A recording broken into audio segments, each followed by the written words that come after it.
Kita tahu bahwa sekarang di berbagai belahan dunia berlomba-lomba membuat yang namanya clean energy, berusaha menghasilkan energi bersih tanpa adanya yang namanya toxic waste.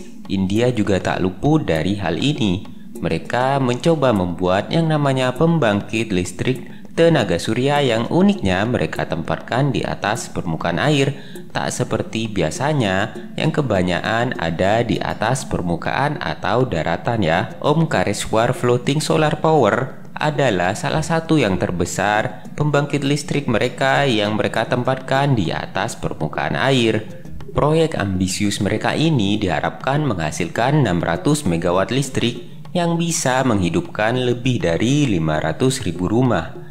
Langkah menerapkan solar panel di atas air ini atau floating solar panel ini menghasilkan 10% energi lebih efisien daripada yang ditempatkan di daratan dan mengurangi emisi karbon 1 juta ton per tahun dengan biaya sekitar 400 juta dolar. India sendiri ingin menargetkan 450 gigawatt energi terbarui di tahun 2030 dan long term target dengan zero emission di tahun 2070.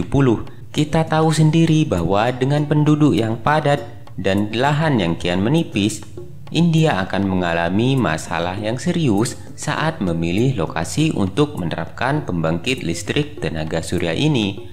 Akhirnya India menerapkan ide untuk membuat pembangkit listrik tenaga surya di atas permukaan air atau yang diberi nama floating solar panel yang akan ditempatkan di atas danau, cadangan air, dan sungai.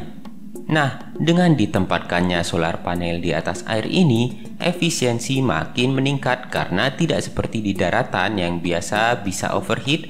Studi yang dilakukan, cooling effect yang dihasilkan oleh air bisa mencapai 10%. Salah satu floating solar panel India berada di Omkareshwar Dam yang berada di sungai Narmada, Pradesh Madhya. Nah, alasan ditempatkannya di lokasi ini karena permukaannya yang datar dan water levelnya yang stabil, sekaligus memang sudah ada infrastruktur pembangkit listrik, jadi ideal untuk proyek floating solar panel ini. Floating solar panel ini tidak menggunakan teknik yang sama seperti pemasangan di daratan dan tidak semata-mata ditempatkan di atas objek yang terapung saja. Mereka mensecure solar panel ini agar tahan dari fluktuatif permukaan air dan ombak. Solar panelnya ditempatkan di permukaan platform yang terbuat dari high density polyethylene yang sangat tahan dari sinar UV, korosi, dan beban mekanikal. Selain itu, sistem anchor seperti kapal juga diterapkan dalam sistem floating solar panel ini agar tahan dari segala macam level tekanan air dan angin. Bagaimana menurut kalian, apakah proyek floating solar panel India akan berhasil nantinya? Nah, jangan lupa untuk subscribe dan nyalakan tombol lonceng kalian agar mendapatkan video menarik dari channel ini ya teman-teman, dan agar bisa membangun komunitas channel ini lebih baik lagi. Terima kasih dan sampai jumpa di video yang selanjutnya.